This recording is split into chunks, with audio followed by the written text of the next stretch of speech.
So the topic is executive function and deeper learning. And thank you for your commitment to deeper learning and really remarkable work. Thank you, Karen, Mike, Allison, for having me, and new best friends in this room. Commitment to help children achieve all that they can based on who they are as learners and thinkers, based on their goals, and based on their mission. My goal today is to really help you understand the connection between executive function and student agency, as you mentioned, Amy, but more importantly, the distinction between gift versus a skill. So if you have a child who's incapable or unwilling or not doing, is it a gift for those who do it, and if they don't do it, then they have no hope? Or is it a skill that everybody is in the evolution of learning? So as Amy mentioned, I'm a speech and language pathologist, but one thing that I bring to you is my lens is informed by cognitive retraining. So it's a little bit different than education because it's how do you develop skills? So I ask teachers often that if a child is not paying attention, how do you make a child pay attention? You say, Timmy, you're not paying attention. So if you remind Timmy he's not paying attention, your executive function went into it. So the real skill is Timmy knows Timmy stopped paying attention. And Timmy comes back to paying attention. So these set of skills are not just accidental or incidental. So this is on the United States Department of Education website, that students taking responsibility for their own learning as a vital condition for student, school, and community success. Great. Question is, how? How do students take responsibility for their own learning? And you are committed to solving that problem, so I'm very excited to partner with you all. So question is it a gift or skill? So students bring that to school, or they take away from school, is the biggest question. So the science of taking responsibility is something we need to pay attention to, because the neuroscience in the last 25 years has radically changed the way we understand the brain and the way we understand how to teach and educate people, little people, whose brains is not developed. So the autonomy and self-control are two sides of the same coin. So I hear a lot about talking about autonomy, but I'm interested in what's the role of self-control. So let's start with executive function. Am I being heard properly? OK, good. It's hard to tell. It's a lot of echo, and I can't see anybody. So executive function has three-part definition. Now, if you look at the literature, there are like 32 official definitions. I like a practical, applicable definition that pertains to educators so they can take away and say, I understand these three parts. So number one, it's a set of skills. It's not a skill. It's a set of skills. Second, it is how we use these skills to adjust our thoughts, emotions, and actions. One of the critical components of executive function is thoughts are invisible and feelings are invisible. Actions are visible. So it is no way we can know what somebody's thinking and feeling unless they act on it. And that is, in education, called as behavior. And so we are very harsh about behavior. But we are not critical about thinking and feelings. That's the engine of that. And the third part is in accordance with changing environment and challenging times.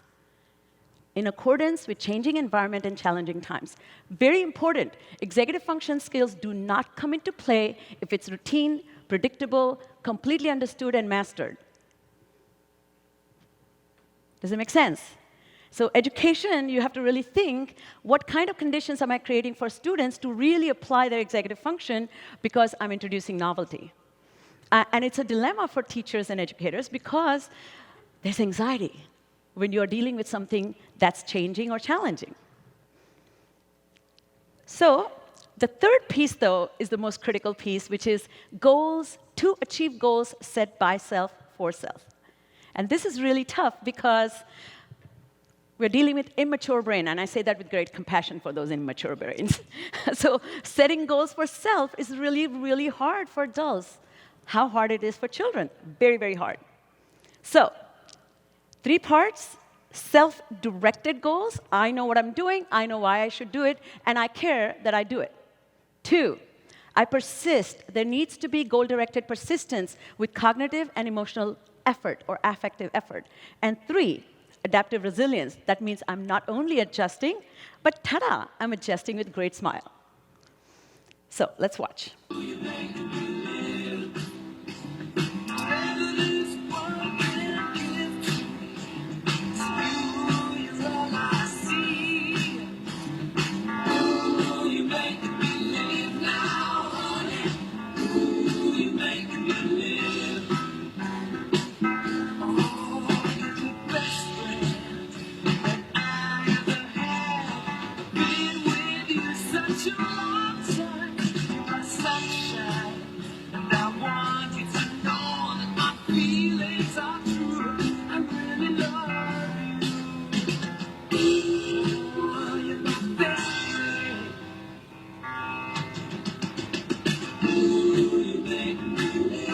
This is my favorite part.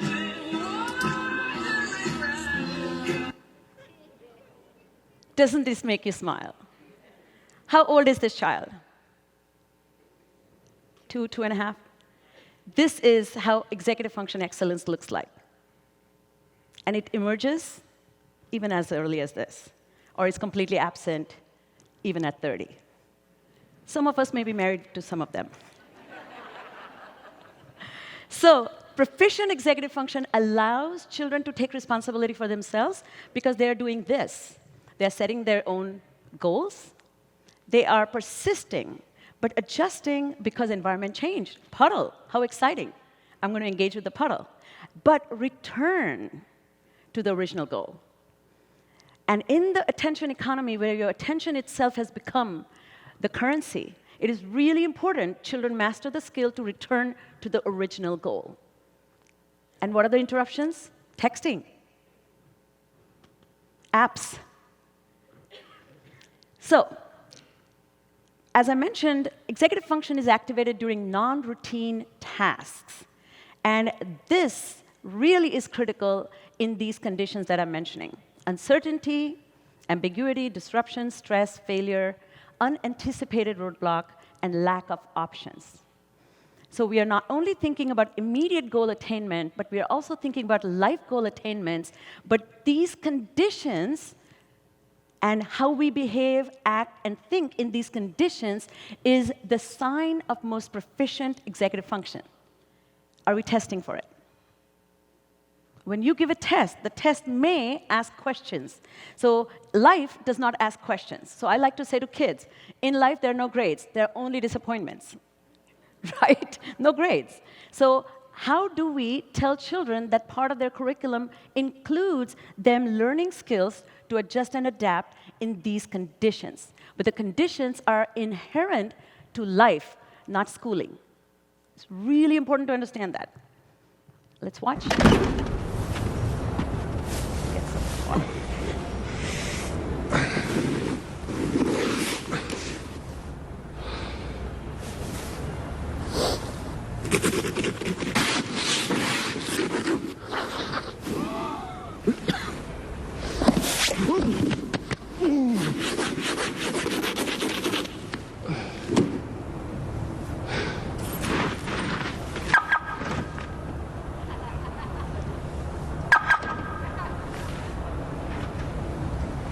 All right, so it was not lost on you.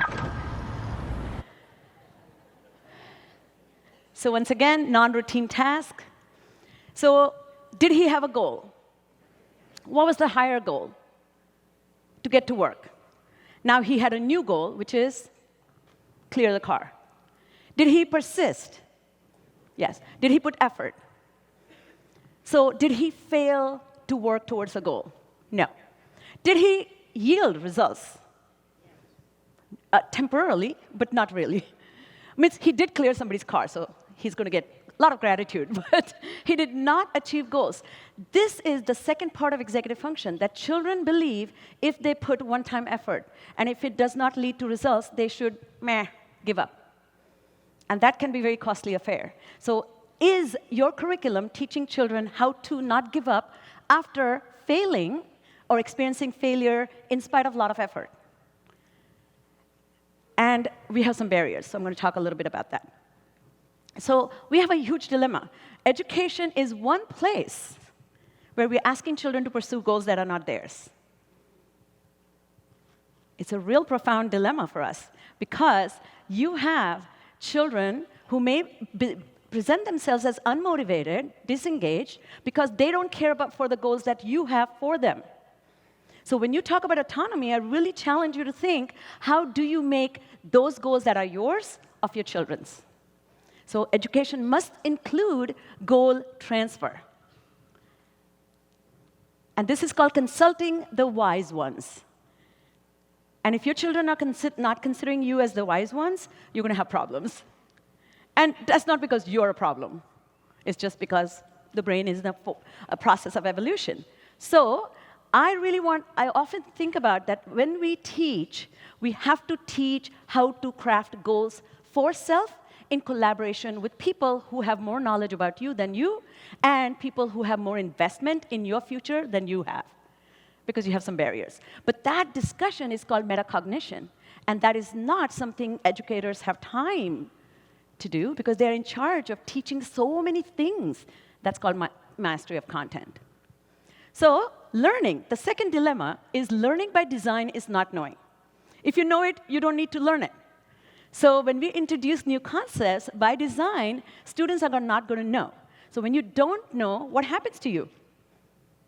You become anxious, stressed out, frustrated, and you feel what I'm trying to learn is not worth it. And I'm going to tell you why that is the go-to response to learning. Brain, by the way, was designed to be lazy. It doesn't like hard work, because hard work requires effort, and effort uses more glucose. So body and brain is always preserving fat and glucose. So that's why sedentary life feels so nice. So coming back to this idea that in addition to content mastery, we must teach students, or education must entail the process of overcoming barriers that are inherent to learning. And I challenge you to craft and design, as part of your portrait of graduate, that process. Not idea, but the process. What does it look like in the classrooms? Now, the third dilemma is you are not pursuing one goal. You are a human being, and you have multiple facets to who you are. And this is called living a robust, multifaceted life. So we want our children to be prepared to successfully navigate multiple identities that they have. So I'm a student, I'm also a son, I'm also a grandson, I'm also part of a choir, I'm also on a team, I'm also in a video chat with a group of friends. So when you're pursuing goals, do you shift seamlessly amongst your multiple domains of functioning? And if you don't, then you become OTM, one-track minded. And that's also called inflexibility of mind. So again, you may be hyper-focused, under-focused, hyper-focused, under-focused. So teachers often say, or parents often say, my kid can play video games for 7 hours. He can't do homework for 10 minutes. Why? Because it's motivational mismanagement. So the capacity to sustain effort is not the weakness. It's caring about thing that I'm asked to do that requires that kind of sustaining of effort. So you as educators really have a dilemma. How do I sell this to my children? That please adopt those skills from video playing and apply it here. We're never preaching to the choir, so that's our problem. So as you think about your portrait of graduate, let's connect the two. Let's connect executive function and the portrait of a graduate. So is 21st century K-12 education preparing students to persist through life's ambiguities and stressors to achieve multifaceted goals? So have you taken the time to help children identify their multifacetedness? And do they have goals that are simultaneously pursuing? So this is different from multitasking, by the way. Multitasking is horrendous. It is really. Do you know there's a data on multitasking's abilities? What percentage of people actually are good? They're called supertaskers, super multitaskers. Do you know what the data says? What percent? Throw a number. Oh, you guys are too smart. Okay, 0 is some answer here. Yeah, people, this question was posed by a neuroscientist who's been on my podcast, and he asked people, 1,000 people, and they said 50%. The truth is 2.5%. 2.5%. But people's beliefs about their competence is way higher than actual competence. So we multitask all the time. How many tabs do you have open? Just no comment. So, as you think about the portrait of a graduate, you have these 5 learning competencies, and I'm just taking a global look at it. This is much more deeper than what you have identified, a lot more deeper and breadth of this work. But thinking critically, solving creatively, collaborating effectively, connecting clearly, and acting responsibly. Brilliant. To me, your portrait of a graduate will be complete if you looked and addressed and incorporated what's beneath the surface, and that's executive function. So I recommend that we also include taking a look at core cognitive and affective competencies that go into thinking critically, that go into communicating effectively. So let's just take a quick example of thinking critically, and I'm going to do a deeper dive, so you'll see this. But you need focus to think clearly. You need flexibility of mind. You need perspective-taking ability when you're communicating clearly. So we don't, and Mike and I were talking last night, that it's really hard to know where you are on the spectrum of thinking clearly. We really don't know. We don't have educational measures that say, I know you're a 7. We don't have anything. We just know failure to think clearly far more clearly than ability to think clearly. So, and again, I'm just so in awe of our evolution as educators, that we are willing to take a look at ourselves and say, by the way, history of psychology, 150 years old. History of neuroscience, 40 years old. Education, 100 years old. Vivian Zalazar is a sociologist. She wrote a book, and when insurance companies and education, it's hilarious and ridiculous, but the history, trajectory of why we had to come up with a specific plan of educating people came from insurance companies. Do you know why? Because people driving, cars came on the road, and people had kids, and they were just dying. They were just dying. I mean, forget seatbelt. But there was like, babies were kept on like a dashboard, so they were just dying. So they said, insurance companies came up with a great idea and say, let's kind of put a price on it. So let's save. So suddenly, economically useless and valuably priceless is how she calls it, a child became. So people stopped sending kids to factories, stopped not supervising them, and then they had a problem, what to do with kids. Then they started schooling. Schooling as public education. It was a fancy affair until then, but few privileged ones would offer tutoring. But we didn't have a method of education. Sorry, this conversation is not about that, but I just want to kind of give you a perspective that formally thinking about, like, I find personalized learning as a crazy idea. How can you personalize learning when group therapy, for example, efficacy of group teaching reduces the number of people goes beyond 5? You can't personalize anything. Barely you can do with the four or 5 people. So we are tasked to teach 30 people at the same time. So it's a big, big ask. So executive function resiliency, so academic and non-academic success is far more than test-taking, grades, paper, how I plan a paper, or how I presented a project. It is more about persisting to achieve goals that I have created for me, by myself, by knowing me and understanding my mission in life. But without giving up, without blaming others, without blaming circumstances, and really keeping the distant future self in mind. So is your education really thinking about Destination 2033 in 2023? That is how effective education will look like. And you have given, amongst people in educators in the United States, you have given a lot of thought to it, which I kind of came to understand from studying your strategic plans that you have created. So, in summary, executive function matters, truly, but it matters that it becomes a primary way we educate children. We need a method to teach this.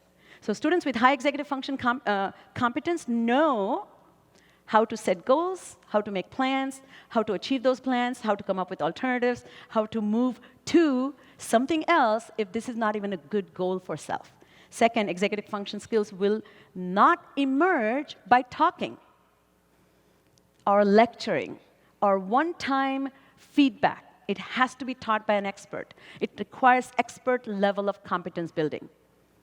So the study skills class, I have a lot of reservations for it, because you are already using a model and a belief that some children have a problem and some children are good.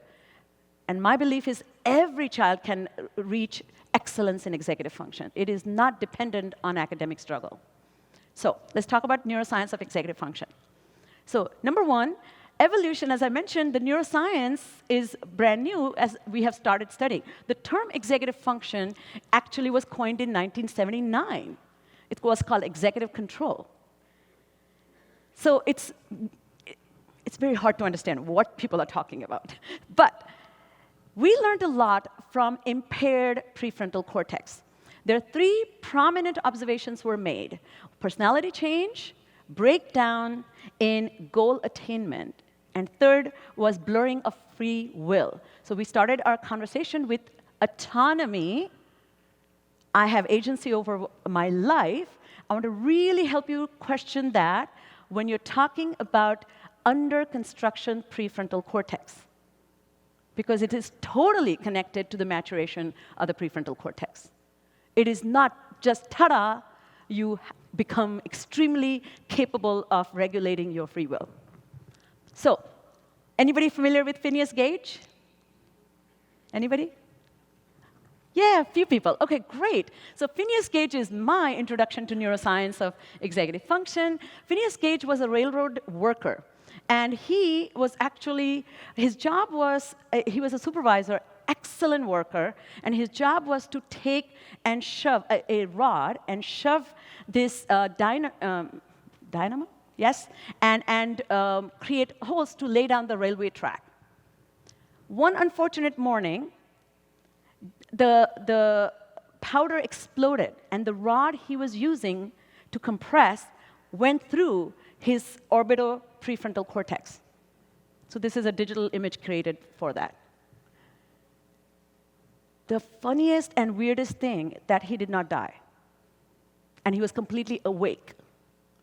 They put him, this happened in Boston, they put him on a cart, a buggy, and he's driving with the rod in his head to the hospital, and they removed the rod. He was walking fine, talking fine, and that was a miracle. However, oops, oh yeah, I did not put that. Yeah. However, he became a new person. This guy started using profanities. He became extremely inappropriate. He became extremely lethargic. He would say, yeah, I should get started, and he wouldn't even get out of his chair. He was excellent in his language ability to understand, ability to repeat what he understood. He just wouldn't do. His initiation was shot dead. People who studied Phineas Gage learned that about impairment of prefrontal cortex. So that's our genesis, so to speak. The next is this French neurologist who studied something called environmental. He coined the term environmental dependency. There's a lot of neuroscience, but I just took these 2 points of intersection because they are so meaningful to the work that we are doing. That my French is terrible, so forgive me. I speak 5 languages, but nothing useful outside India. But Lermit, I suppose. Lemay, I'm sure there's like bourbois, something that I need to delete. But he had a very interesting approach. So he wrote a lot of case studies, and these 2 cases he reported on. One was this woman, 52-year-old domestic worker, and she had an astrocytoma in the basal left frontal lobe. And the other guy was an engineer, and he was actually 51-year-old, and he had a left obligodendroglioma. Basically, frontal lobes were shot. And so with surgery, they were resected, and then what he did, he took them to his house to see how they were behaving. Because in the clinical setting, they were very appropriate, because it was a patient and doctor. He wanted to see impact of context. He took them to his house, where he had a little gathering. He had tables set up with breakfast laid out, and he had chairs stacked up, and lots of people. The first woman, who was a domestic worker, started, the minute she entered the room, she started unstacking the chairs. Not her house, not her job, nobody asked. This is called trigger, environmental trigger. She saw house, she saw an opportunity, and reminded her of her routine work. She responded by unstacking the chairs. The man, different socioeconomic background, and used to being served, just started pouring himself juice and went straight to the bedroom and stripped and got into bed. This is how frontal lobe dysfunction looks like. Now, I'm using this reference to not call our children to have frontal lobe dysfunction. But I'm saying we have learned a lot about self-regulation, and we have learned a lot called environmental dependency, because it is very much to do with how systems integrate information. So if you look at information, executive function is execution. It is output, how you do. And it is based on what goes in. So one-on-one speech-language pathology work is comprehension, is input, expression is output. You do speak, act, and write. This is a way you show people what you know. When you don't write, you're showing people what you don't know, what you know. When you don't speak, you're showing people what you don't know. And when you don't act, you're showing people what you know or don't know. So the challenge is you have active sensory system from birth, but your prefrontal system doesn't get turned on until later. And its job is inhibition. So I like to say there are two systems in the brain that's like this. This is called activation system, and this is called inhibitory system, both governed by the prefrontal cortex. If you have this system that's absent, you're responding to anything and everything. If you have this system that's active or overactive, you're inhibitory. That means you don't get started. How many of you know kids who just don't do? They just don't do. And the kids who are just talking, blurting, interrupting, grabbing, pushing, kicking. So this, in combination with this, is the most critical way we develop self-regulation. Activation, inhibition. Activation, inhibition. So when you have parietal system that is getting inputted with sensory environmental information, and if you don't have prefrontal cortex saying, no, not now, oh, no, never. Not here. That's the job of prefrontal cortex. So if you don't have that system, then you're going to have a problem in self-regulation. So we need to promote the maturation of prefrontal cortex. So the data from patients with frontal lobe impairment shows that it fails to supervise. It fails to supervise self as a doer. It fails to supervise self as a doer. Very critical part of self-regulation. But second, a young person's brain without the mature prefrontal system inhibiting and activating, you are going to find stimulus-bound children who are acting, behaving, unthinking ways. And you telling them they were behaving, acting in unthinking way will not improve their ability. This is called conventional wisdom. It's wrong. It doesn't work. I mean, our parents have tried, but it doesn't work. So what else do we need to know about frontal lobes? This is the coolest concept that I really want you to take home with you. This is called hot and cool EF. How many of you know this concept? Virgin crowd? OK, great. All right. So everyday application of self-control looks something like this. So executive function means doing the right thing when doing that right thing is hard. That's executive function. It is seat of morality, by the way. Mature prefrontal cortex actually leads to enlightenment. So cool EF is doing the right thing when doing that right thing is required in non-threatening situations. And threat here is described as no challenge to your personal goal attainment. And then hot EF is doing the right thing when doing that right thing is hard, when you're hopping mad, or your personal interest is in jeopardy. So this mama bear is ready to take a road trip. Car is loaded, snacks are packed, drinks are there, everybody has their iPad. Cool EF. Kids are cooperating, she can drive peacefully. She doesn't have to take the decision what to do with the kids. They may complain that the iPad is not working, but she can instruct and continue to go. This is cool EF. The biggest definitional component is regulating behavior, actions, and thoughts when there is no conflict between self and the other. My goal as a mom is to drive, and my children's goal is to let me drive, I hope, and there's no conflict. Now, problem is, everyday situation is rarely emotionally neutral. So I have ice cream, it fell to the ground. I came prepared to take a test, boom, now I'm forgotten because I'm stressed out. So how do I do the right thing when doing that right thing is hard because the condition is posing emotional challenge and motivational challenge and goal conflict? What my goal is not the goal of other people. So this is 4 hours into the drive. There's one car and 2 kids, and they want the same car. Now, mom has to concentrate in spite of kids fighting in the back. That requires hot EF. Does that make sense? Now, the interesting thing you need to know this is because ISS and OSS, what you consider misbehavior, I really want you to take into consideration. So, hot and cool EF have different neural substrates. They're both result of maturation of prefrontal cortex. However, the location is different. If you think brain is like this, and this is prefrontal cortex, one is dorsolateral prefrontal cortex. That's where the cool EF is. The hot EF is ventromedial prefrontal cortex, the inside of the prefrontal cortex. Guess what? This matures sooner than this.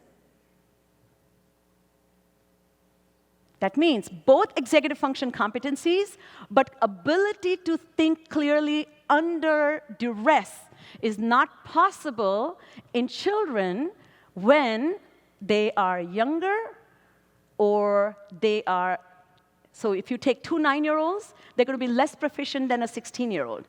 But if you take 2 16-year-olds, you're going to see one more mature than the other, and it is because of delay in maturation of systems, because the substrates are growing differently. This is not a disability. It's really, really important. So when I talk about executive function curriculum, our ExQ, people are like, can I use this in my alternative school? And I say, wait, what about your regular children? We can promote development, and I'm going to talk about what promoting development means at the neural substrate level. So, ventromedial versus dorsolateral. Does that make sense?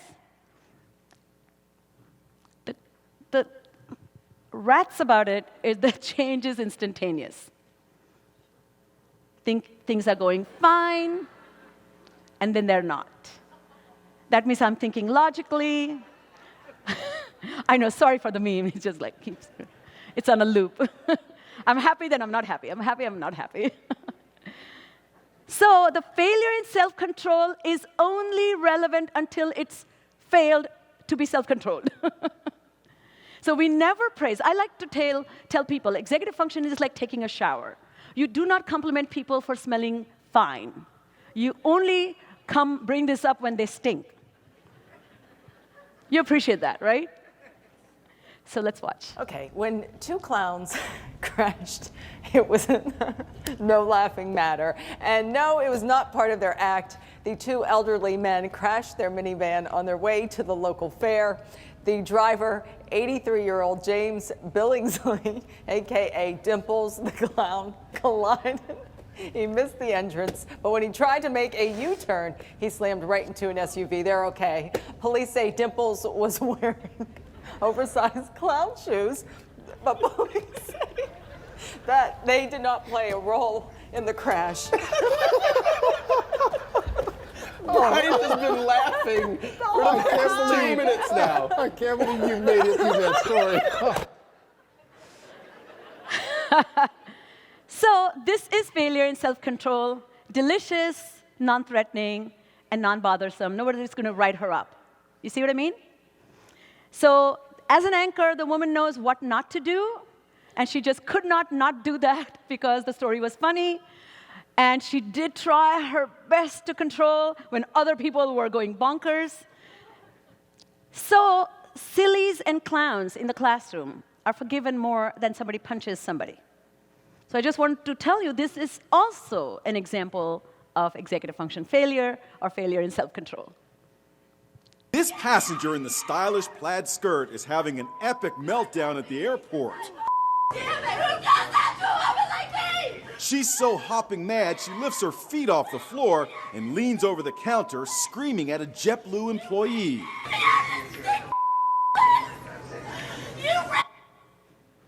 You get the picture.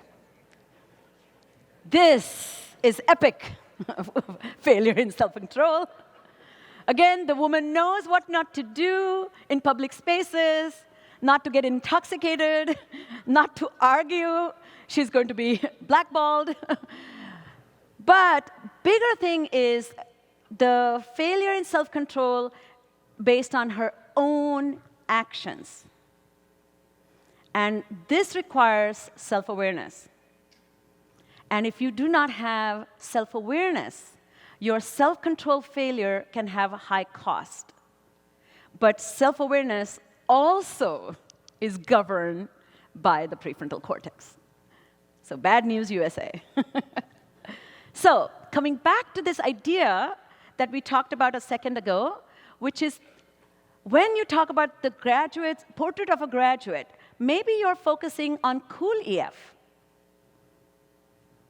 You're asking children to demonstrate abilities under optimal conditions where their performance will allow them to show they can think critically, they can converse, communicate effectively. My question is, can they do that under duress? That's where the real portrait of graduate needs to come into action. So you need hot plus cool EF curriculum, if that makes sense. So in summary, as we take a look at the neuroscience of the development of prefrontal cortex, one thing I need you to understand, that development of different regions, and we're going to talk about in a second about future self, that is, we talked about ventromedial prefrontal cortex. There is a medial prefrontal cortex on the right side that also causes delay because that's where we think about the future self. So we'll talk about that in a second. But I like to describe developing brain as under construction, in the process of exfoliating the mind. And it's not impaired. It is just not turned on. And there may be disabilities that is causing further delay in maturation. They will mature, just not in time for them to start driving. Just not in time for them to start dating wrong people. So we need to really think about the curriculum that will allow them to prevent the dramatic alteration of their future based on that impulsivity that gets activated because of immature frontal system. So let's talk about the future self. So really, when we talk about self-control, who are we exercising self-control for? Who is the beneficiary of this self-control? I mean, when I don't eat the cookie, actually I'm unhappy. But you're telling me I should not eat the cookie so my future fat self will not be regretting? So this is called committing, showing commitment, or marrying somebody that you'll never meet. Very difficult. So let's watch. Someday these kids will be out of the house, and you'll regret not spending more time with them. That's a problem for future Homer. Man, I don't envy that guy.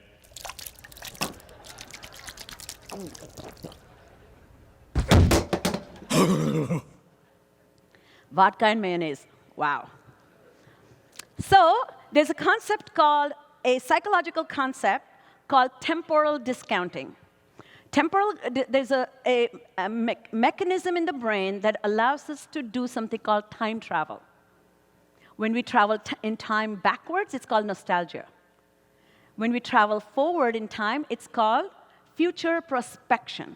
And people have committed years and years to understand these phenomena at the brain.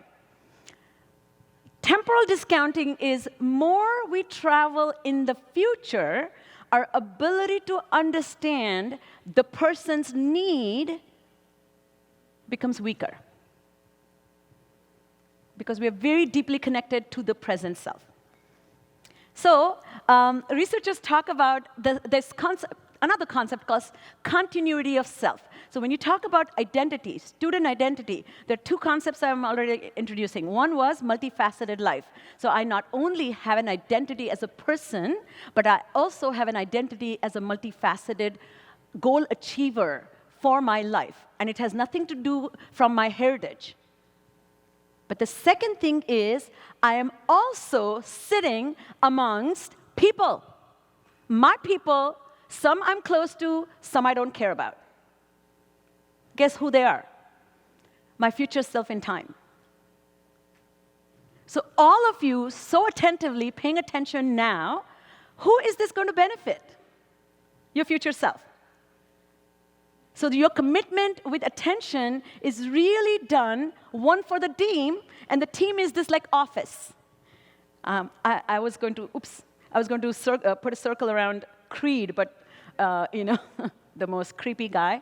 So more distant the future self is, less likely we will take the time to know that coworker. So the way self-control and self-sacrifice or delaying gratification works is, who am I delaying gratification for? So it's Saturday, I'm chilling like Magellan, watching a great football game, and a friend calls and says, would you help me move this sofa?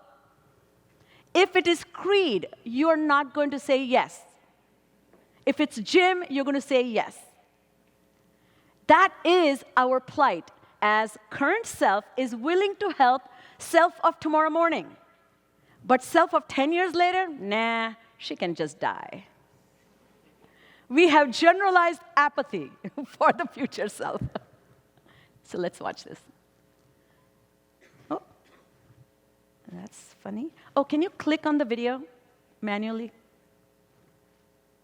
Just bring a cursor. I never get enough sleep. I stay up late at night because I'm night guy. Night guy wants to stay up late. What about getting up after 5 hours sleep? Oh, that's morning guy's problem. That's not my problem. I'm night guy. I stay up as late as I want. So you get up in the morning, you're warm, you're exhausted, groggy. Oh, I hate that night guy. See, night guy always screws morning guy. There's nothing morning guy can do. The only thing morning guy can do is try and oversleep often enough so that day guy loses his job and night guy has no money to go out anymore. Brilliant. So discounting the need of the future self happens because there's a disconnect, emotional and cognitive disconnect between current self and the future self. So the night guy who's partying, enjoying the moment, living it up, completely has no regard for the morning guy who may be crawling out of bed and probably is going to get fired.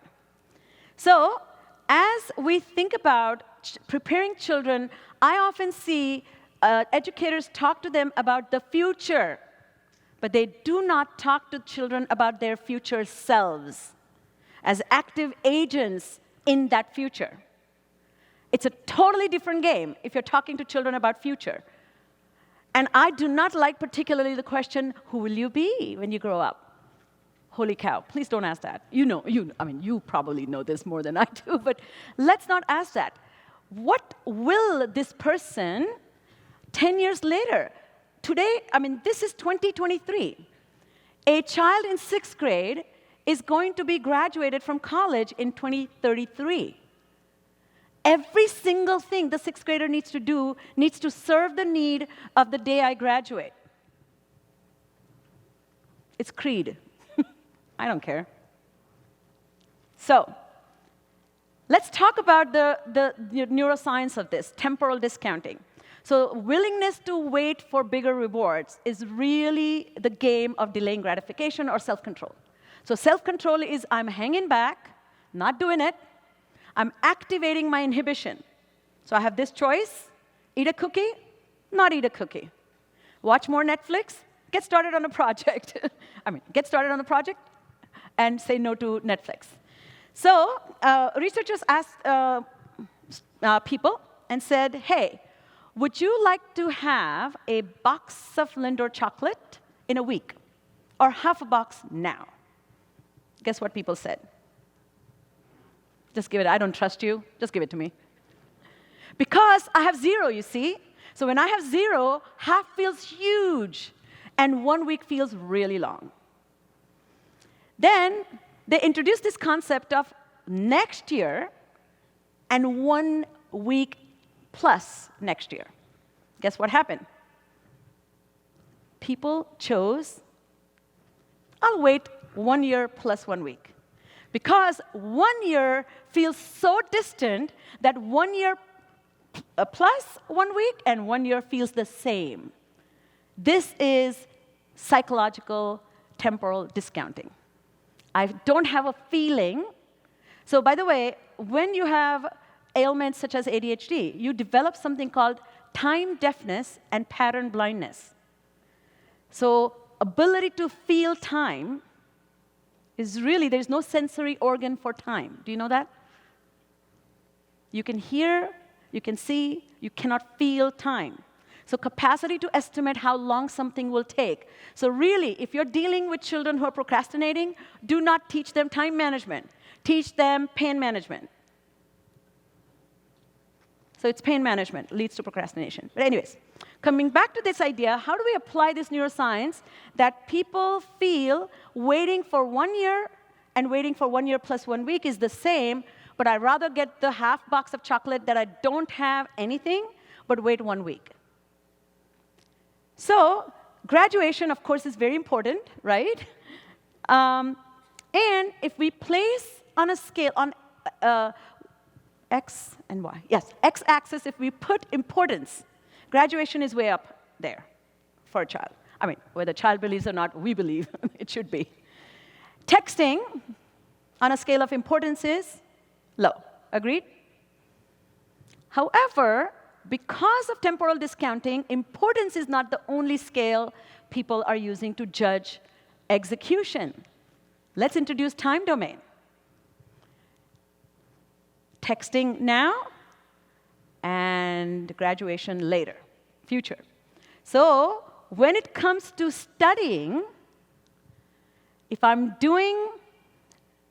studying and I get a text from a friend, saying no to the text and yes to continue studying requires self-control because studying is benefiting the future self, texting is feeling good for the current self. This requires enormous maturity.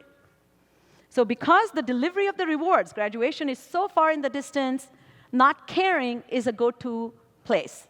And then on an important scale, suddenly graduation takes a lower precedence and texting and replying back becomes bigger. I mean, I don't know, if you have done this, you're working fiercely on something very important, you get an email, and somebody's upset. You drop everything and start crafting an email response to tackle that, right? This immediate urgency with which we respond to feeling that the need is now, and the future self, which I'm not going to meet him or her anyways, can figure this out for herself or himself. So the one thing that I want to emphasize here is the emotional gap. There is a true emotional gap. We care for our people. We do not care for strangers. It's just the reality. We do not care for strangers. So if your future self feels more like a stranger than our people, you are going to have apathy. So when your children are failing to self-regulate, that is because they have meh effect, I like to call it. Meh, it's okay. You have 7 zeros, but you have great test average. Turn in those homework grades. Teacher is open. Meh, it's okay. So the power dynamics, Rodney Dangerfield, if you know, no respect. So the future self gets no respect. So as you can see, it holds less powerful emotional place. And when there's a negotiation happening between current self wanting something now, feels good, avoid problems, not want to be frustrated, but if I persist, this benefits, becomes a skill, I get good at, oh, that benefits future self, nah, pass. So we have a genuine psychosocial, cognitive, affective barriers because of the nature the brain is designed. So education must design solutions to tackle the condition the brain is. So dominating emotional presence of the current self leads to self-sabotage. So now, research shows that continuity of self through time, those with higher continuity of self tend to have better outcomes, even children. What are those outcomes? They have lower likelihood of They have greater likelihood of less procrastination, better academic outcomes, and then also higher likelihood of saving money.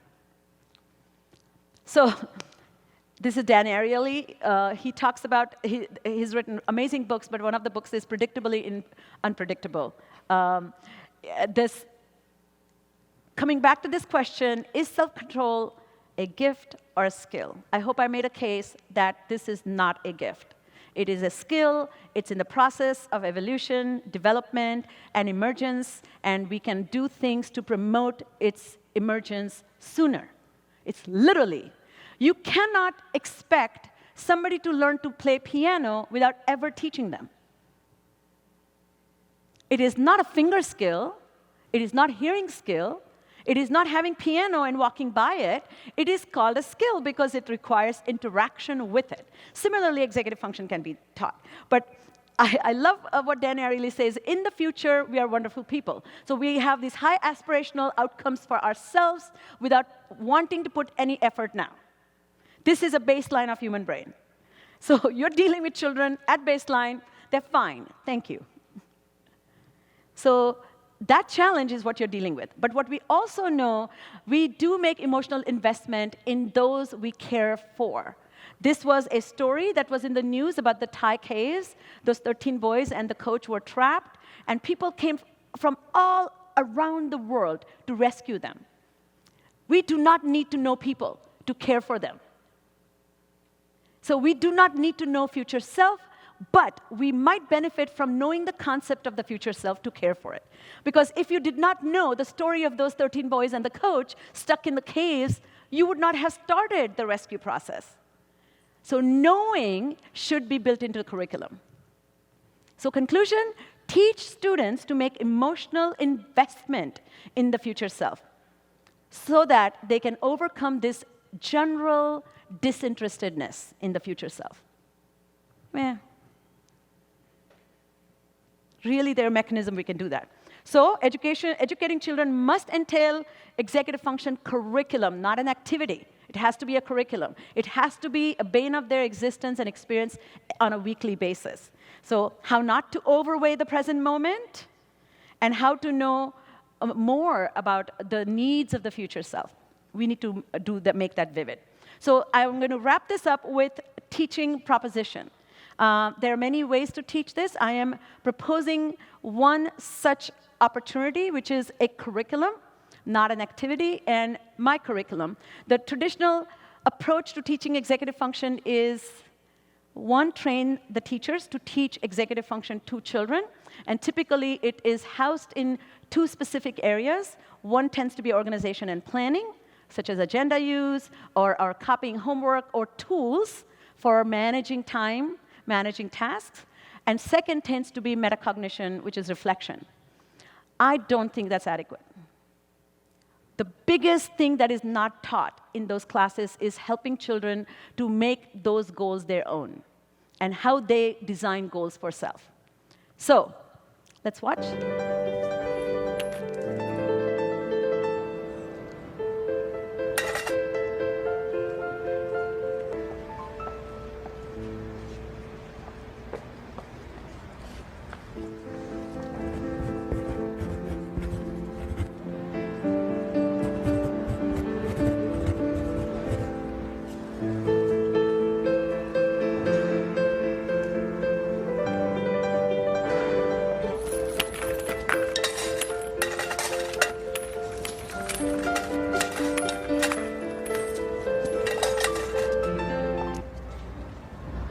What did you do to my sign? I wrote the saying, but in different words. Thanks, love.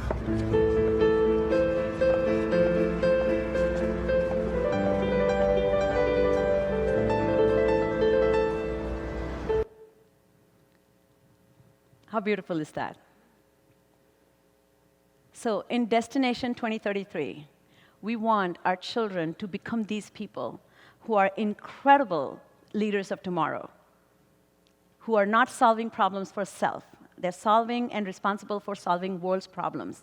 They need to think innovatively and creatively by self, for self, when they witness injustice, when they face challenges, when they encounter problems that they may not have created, and they're experiencing conflict with self and the other. And that requires deep capacity to reimagine a different outcome in the future. You cannot do that until you have done that for yourself. You cannot do that until you know how to do that for yourself. So, this is ExQ's curriculum. It's a research-informed, year-long executive function curriculum. Proposition is you introduce this as a class and start with a benchmark assessment of 9 areas of executive function. This is designed for grades 6 and 12. People often ask me, why does this not work for elementary? One of the competencies that you require to develop higher order cognition with respect to future self requires maturation of the brain and linguistic and affective competence to take a look at self. So for example, there's some cognitive developments that happen around age 5, 6. You develop something called mental tape recorder, your capacity to hear what you heard and play it back. This is a very important side ways to handle working memory challenges. As you grow further, you develop something called mental camcorder. I mean, now nobody knows what camcorder is. I mean, you all know, but you know what I mean? It might be lost on some of our kids. But this capacity to take a video of future actions to do something called dry run. That begins to emerge around age 9 to 11. But then, around age 12 to 14, you develop something very profound. This is your capacity to take a look at self. This is self. Turn around and take a look at self from other person. This ability to take a look at self as if somebody else is looking at you to give advice to self comes a little bit later. So when you're using metacognitive process to teach how to think and reflect about your thinking and feelings, you need maturation. That's why we are doing it from 6th grade and onwards. In younger years, by the way, in elementary, I know the need is grave, but need is not urgent because it will not feed. It is mostly focused on compliance, cooperation, and getting things done. There's not about formulating future goals for the future self. The third is, this is 100% digital platform. I have 6 patents in this space. This is AI-based technology. That means I dynamically adjust, adapts, and responds to student engagement. Every click bifurcates the path of learning how to learn. And it creates an executive function learning plan for every student and ends up offering a report card at the end of 10 lessons and 20 lessons throughout the year. So these are the 9 areas of executive function we are assessing. One of the things that I feel very, very excited about is we cannot measure progress if we do not know the baseline. So we don't know how a child's focus is, then we don't know how they're improving. But more importantly, what I'm interested in, so if you have 500 students in your middle school, and if everybody takes executive function assessment, then you're going to know your classrooms have 72% of students are struggling with focus. With that knowledge, now you can design different classrooms. You're not going to be teaching students skills if they're not focused as a collective body. How do you reflect that back onto students so that they can take that information and say, without a personalized strategy, in the moment when I'm getting ready to learn, I'm not going to learn because my focus is a collective weakness. So it creates a personalized plan, which looks like a weekly to-do list. One of my favorite things, there are 90 games in this platform, and all of them are designed by me. And these games are, we get great feedback from students. They love to play games. But one of the important elements of game-based training is how do I manage me when I'm encountering challenges? So 2 important skills that lead to executive function proficiency is, number 1, boredom. And second, how to manage tedious. Our children are too often quitting because they don't want to do tedious work. But second, they're getting bored if information is not entertaining. So it's really important to help children understand learning is not entertainment. It can be fun, but it's not entertainment. So it's really, really important to understand that. This is my favorite part that I think you all speak about, which is the vision board, helping children conceptualize the process of who I will be in the future, creating a vision board that talks about when I graduate in 2027, who am I doing this for? So lastly, evidence-based teaching executive function must include. You do not need to use our curriculum, but this is what I recommend. Number 1, novelty. If it is something students have seen before, it will not activate executive function. So it is really hard to create every single thing new. One of the embedded part of learning is practice. But practice is revisiting same content. Executive function is looking at novel content. If it's not novel, it will not activate executive function. Second, increase complexity, built-in challenge to deal with ambiguity and uncertainty. And there has to be opportunity to extrapolate for higher order inferential things about how to. And then video and written journaling. As I said, one of these processes of separating self to turn around to take a look at self as other person is called self-distancing. Self-distancing is very critical to develop mature ability to comment or provide feedback to self over time.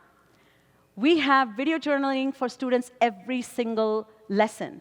And students watch their own summaries of lessons embedded in part of their self-reflection development so that they say, I have come along a long way. And self-devised strategic thinking and error analysis, looking at mistakes with great compassion and tolerance, but with expert feedback because of our coaches, AI coaches. So in conclusion, the impact that we have seen is students come away by knowing why some things are hard for them, why some things are easy. They learn to predict. They learn to creatively understand what their mistakes are and understand the intention behind their actions that did not yield, just like the man who shoveled somebody else's car. That means I have to repeat the effort even though I did not get the results I wanted. So lastly,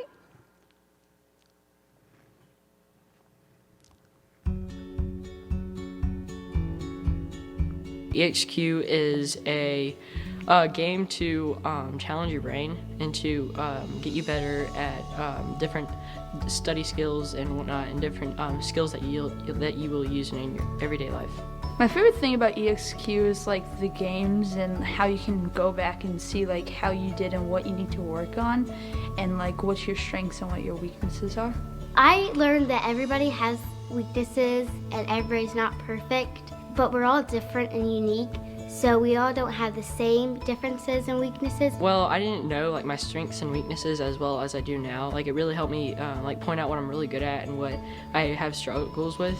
It really helps me with my schoolwork definitely in my homework. ExQ has shown me one of my weaknesses is focus. I have trouble focusing in lots of my classes, so it's helped me kind of realize that I need to work on that. I'd say the strategies really help. Like one of the things that I use a lot is trying to break down what I do.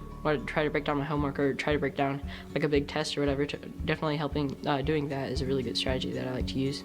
ExQ wanted me to do a reflection video at the end, and I think that it helped because it helped me know what I was struggling on in the first couple of weeks into what I'm struggling with on the last couple of weeks, and it's fun to see the difference between the way I was thinking.